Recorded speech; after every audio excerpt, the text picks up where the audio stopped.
व्रत त्योहार जो है ज्यादातर, हालांकि मैं जाता नहीं, दूर से देखता रहता हूँ, कभी कभी वीडियो बना के शेयर कर देता हूँ कि ये है हम्म। असल इस्लाम। जो किसी औरत के ब्रेस्ट दबाए जाते हैं, छेड़े जाते हैं, उतना तो बोलना अच्छा नहीं लगता, लेकिन जो होता है हम्म। सामने। तो आप जितना जो जी। धर्म है, आपने देखा है कि इन धर्मों में ऋषि सब दासी रखते थे, अय्याशिया करते थे, तो अय्यास लोग भगवान हो गए।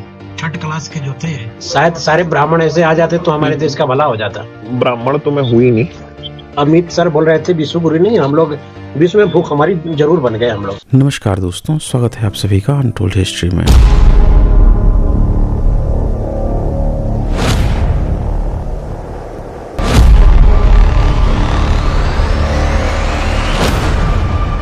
दोस्तों, पर्व त्योहारों का ये सीजन है, लोग पर्व त्योहार खूब धूमधाम से मनाते हैं। लेकिन यहाँ पे एक बात ध्यान देने वाली योग्य है कि कैसे ये कहानियाँ बना दी गई हैं पर्व त्योहारों के पीछे। कहीं पे भी जब आप पर्व त्योहार मनाते हैं तो उसको मनाने के लिए कैलेंडर होना जरूरी होता है, और भारत में जो कैलेंडर है वो बुद्धिज्म का कैलेंडर है पर्व त्योहार मनाने का। अब सवाल ये है कि ब्रह्मनिकल सिस्टम ने कैसे इसके साथ अपने सो कॉल्ड काल्पनिक कथा कहानी को इम्प्लांट कर दिया है। जैसे दिवाली अभी मनाई जा रही है, मनाई जाएगी, और उसमें यह बताया जाएगा कि राम भारत लौट के आए थे श्रीलंका से, तो वहाँ पे घी के दिए जलाए गए थे। पर हकीकत यह है कि पूरा रामायण पढ़ लीजिए, कहीं पे ये मिलेगा ही नहीं चर्चा कि राम के आने पर घी के दिए जलाए थे, बल्कि उल्टे वो दिन में आए थे। तो पर्व त्योहार का कैसे झूठी झूठी कहानियां जोड़ दी गई हैं, और वो भी काल्पनिक कहानियां ही हैं सब। तो सवाल ये है कि क्या पर्व त्योहार ही ना मनाए?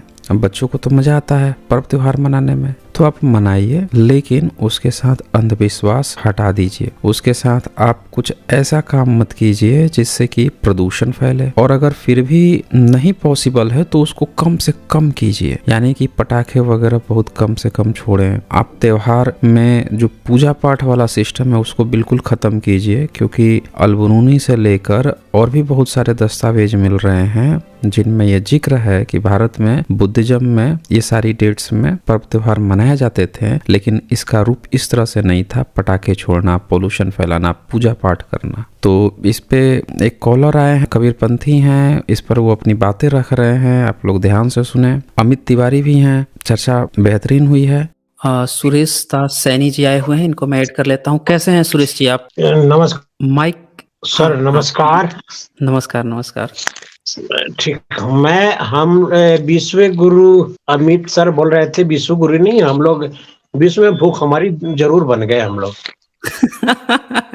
वो तो अब बने हैं ना, पहले तो हम विश्वगुरु हुआ करते थे, वो तो अब हम बने हैं, क्योंकि हमने अभी राम मंदिर बनवाया है ना। तो राम मंदिर, राम जी तो कुछ न कुछ फिर देना पड़ेगा उन्हें, तभी तो वो खुश होंगे ना। इतना अभी दे तो राम दिए कि राज आया सब, है। यही राम राज है कि हर जगह दर दर भटक रहे, भूखे प्यासे, काम के लिए बेरोजगारी इतनी भारी बढ़ गई है सर कि हद पार कर रहा है। और आप लोग जो कर रहे हैं, और मैं तो एक अमित तिवारी जी जो है उनको सलूट करता हूँ। शायद सारे ब्राह्मण ऐसे आ जाते तो हमारे देश का भला हो जाता। हाँ हाँ, अच्छा हो सर जाता। वो ब्राह्मण तो मैं हुई नहीं। वो इन्होंने दूसरा ये त्याग राम पत्र दे मंदिर दिया की है। बात हुई ना सर, हाँ मैंने त्याग पत्र दे दिया एक्चुअली, ये एकदम ठीक आप वर्ड बोले सर, एकदम परफेक्ट। दूसरा ये राम मंदिर की बात हुई ना, तो राम मंदिर अभी बन रहा है, तो भाई जितने भी लोग सुन रहे हैं, जो टुन्नी है, जो अपने राम भगवान की, फिर वो जाएंगे वहां पे मंदिर में। तो मंदिर में जाते समय बस वो एक चीज याद रखें कि बहुत लाशों के ऊपर बना है सर वो मंदिर, शमशान घाट बना के इन लोगों ने किया है। लेकिन कबीर इसको कुछ और ही कहते हैं कि एक राम दशरथ का बेटा, ये तो कोई भगवान है ही नहीं, इसके पीछे क्यों लगा लोग, वो जी क्यों नकार जी देते। उन्होंने कहा है कि राम दशरथ का बेटा, एक घट में लेटा, एक राम जगत प्यारा जगत न्यारा। ये तो कोई नहीं है, जो घट में प्रेम भाव है उसको देखो। उन्होंने कहा है कि दशरथ के बेटे के पीछे क्यों लग गए। मतलब 15वीं सदी में भी ये बात लोग जानते थे कि राम नाम का कुछ नहीं है। नहीं है जी, नहीं है, बताइए। और आज हम 21वीं सदी में साइंस के रहते हुए भी बेवकूफ बने लोग घूम रहे हैं। अरे आप धर्म के, आप लोग बोल रहे थे ना, धर्म जो है, मेरे को लगता है सबसे ज्यादा औरतों के साथ मौज मस्ती करने का अच्छा चांस मिलता है ये धर्मों के समय में। हम्म। और खुल्लम खुल्ला छेड़खानी होता है, और शायद महिलाओं भी जाती है कि हमें छेड़े कोई और मुझे आनंद आए। ये होता है, चाहे मेरे घर का हो चाहे कोई भी हो। व्रत त्योहार जो है ज्यादातर, हालांकि मैं जाता नहीं, दूर से देखता रहता हूँ, कभी कभी वीडियो बना के शेयर कर देता हूँ कि ये है असली धर्म। जो किसी औरत के ब्रेस्ट दबाए जाते हैं, छेड़े जाते हैं, उतना तो बोलना अच्छा नहीं लगता, लेकिन जो होता है सामने। तो आप जितना जो धर्म है, आपने देखा है कि इन धर्मों में ऋषि सब दासी रखते थे, अय्याशिया करते थे, तो अय्यास लोग भगवान हो गए। थर्ड क्लास के जो थे, जिसको लोग पूछते हैं, मैं उनको थर्ड क्लास बोलता हूँ, अगर होंगे भी। और धर्मराज युधिष्ठिर अपनी बीवी जुआ में हार गया था, मैंने काल्पनिक कथाएं जो भी है, तो जो आदमी जुआ में हार गया बीवी को, वो धर्मराज है। ये तो अजीब बात है। जिसने जो है झूठ भी बोला, अपनी काल्पनिक कथाओं को भी हम ले लें तो वो झूठ बोलकर द्रोणाचार्य का मर्डर करवाता है। वो जो है, हाँ, वो जो है जुए में तो हारता है, वो तो ठीक है। उसके बाद से देखिए, जब लड़ाई होती है, पूरे लड़ाई हो रही है, उस लड़ाई में भी अगर आप पूरे चरित्रों को, उन्हीं के चरित्रों को ध्यान से पढ़ें तो छल से जीता गया वो लड़ाई है। हर जगह छल किया गया है, चाहे भीष्म की मृत्यु हो या द्रोणा की मृत्यु हो या कोई भी चीज हो। तो इवन ये जो काल्पनिक कहानी भी लिखे हैं ना, उसमें भी खुद बता रहे हैं कि हमने छल से जीता है, वो धर्मराज नहीं। ये बताने का प्रयास किए हैं लोगों को कि अगर हम कुछ गलत भी करते हैं तो उसको आपको सही मानना होगा, यही हमारा धर्म है। ये खुद बता रहे हैं कि हमारा धर्म सत्य का धर्म नहीं, बल्कि हम जो कह रहे हैं वो हमारा धर्म है, चाहे वो गलत हो सही हो कुछ भी, अगर हम कह रहे हैं तो फिर आपको धर्म मानना पड़ेगा। वो ये कह रहे हैं।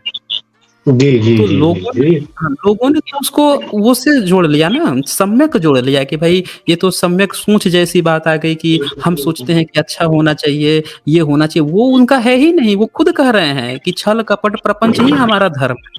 वो धर्मराज इसलिए बोलते हैं कि जो छल कपट प्रपंच करता है वही धर्मराज कहलाता है।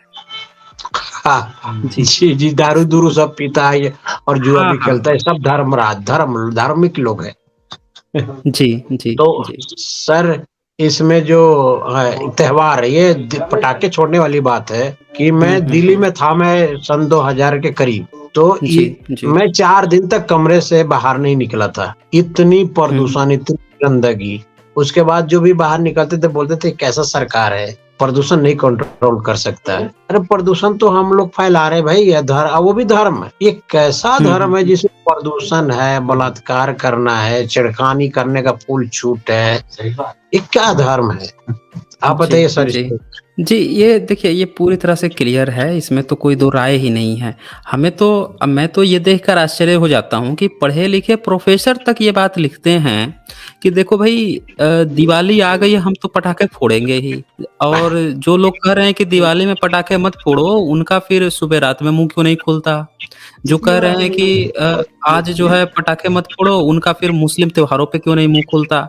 अब ये कितनी कॉमन सेंस से मतलब इलॉजिकल बात है कि अगर एक पल के लिए मान भी लें कि मुस्लिम या ईसाई या कोई अन्य धर्म मजहबी ये करता भी होगा, एक पल के लिए मान लेते हैं, तो उनकी संख्या देखिए 15% है, 2% है, 2.5% है, 1% है।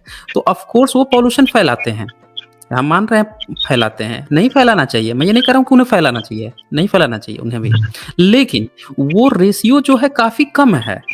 वो रेशियो काफी कम है। अगर 80% 85% लोग जब फैलाएंगे ना, तो बहुत बड़ा व्यापक रूप से फैलेगा। तो हमारे समझदार लोगों को तो ये कहना चाहिए कि देखो, वो फैलाते हैं, उनको आप बोलो या ना बोलो, लेकिन हम लोगों को तो नहीं फैलाना चाहिए, क्योंकि ये पूरे देश का मुद्दा हो जाएगा। बहुत बड़ा एक इशू खड़ा होगा।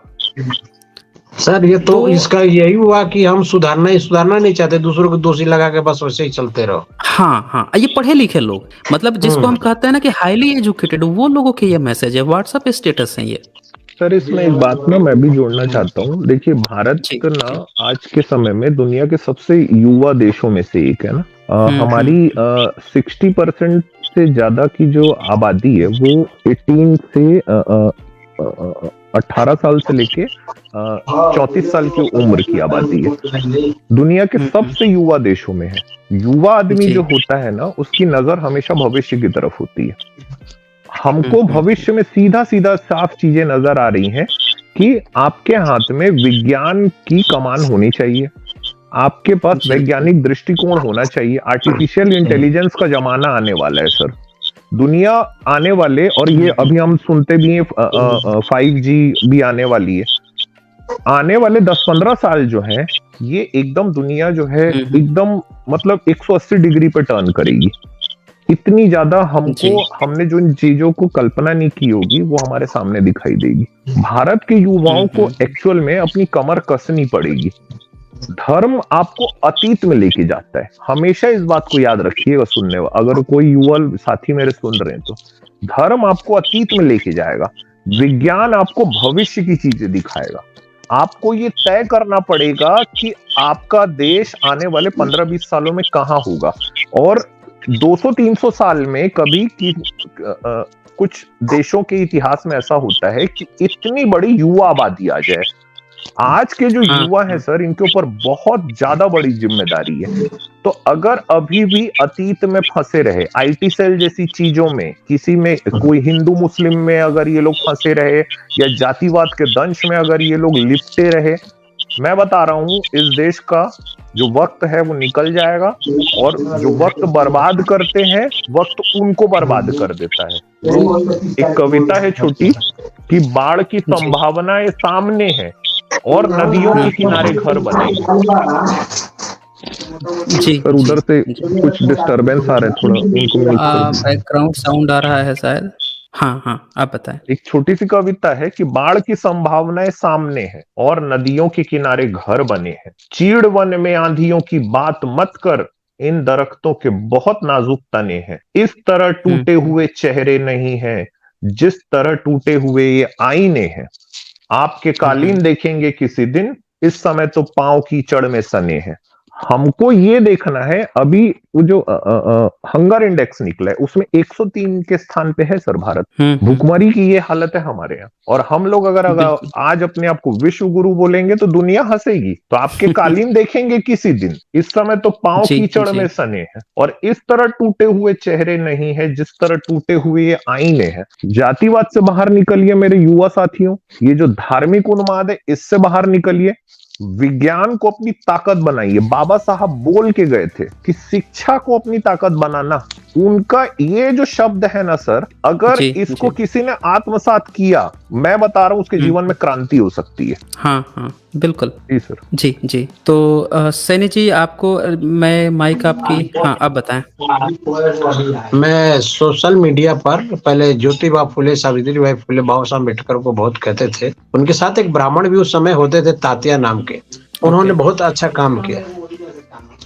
तो बहुत सारे, एक सुप्रिया नाम के डॉक्टर सुप्रिया थी, उन्होंने बोला कि हमें सुना ही नहीं था कभी, तो पढ़ना शुरू करी तब उनको पता लगा। लेडीज थी। तो हमारे अंदर जो मानवीय संवेदना है वो धर्मों ने खत्म कर दिया है। और चेतना जैसे विज्ञान के लिए अमित जी बोल रहे हैं, विज्ञान और शिक्षा के द्वारा विज्ञान। आप कह रहे जो पढ़ा लिखा एजुकेटेड है लोग भी पटाखे छोड़ने के बात करें, जो प्रोफेसर है, हो सकता है वो प्रोफेसर ऐसे ही होंगे, रिश्वत दे के लगे होंगे, मिर्ची लटकाते होंगे घर के बाहर। सर हकीकत बात ये। अब आप लोग जैसे बात करते हैं, जिसे काफी लोग सुनते हैं, यहाँ भी एक हमारे मित्र हैं, देख रहे हैं। और हकीकत क्या है, हम तो एक ही बात बोलते हैं कि हमारे अंदर शिक्षा के चेतना के साथ ज्ञान और विज्ञान, जो बाबा साहब अम्बेडकर, अमित सर बोल रहे हैं, और ज्योतिबा फुले और सावित्रीबाई फुले, फातिमा शेख, जो हम लोगों के दिया है, उस पर ही हम स्टडी करें और पढ़े लिखे औरतों को जागरूक करें। सबसे जड़ है, मैं लगता है कि हमारी महिलाओं को मूर्ख बना के रखा गया है सर। हमारी माँ बहन पढ़ी लिखी नहीं है, सबसे बड़ा घातक ये है। जी ओके तो ठीक है सैनी जी, आपने काफी अच्छी बातें बताई हैं और आप आते रहिए कि आपसे बातें होती रहेंगी। Ji okay sir. Okay thank you Suresh ji, आपका धन्यवाद सर। तो दोस्तों इस वीडियो को ज़्यादा से ज़्यादा शेयर कर दीजिए और अंतिम तक देखने के लिए आपका बहुत बहुत धन्यवाद। जल्द ही मिलते हैं एक नए वीडियो के साथ। धन्यवाद।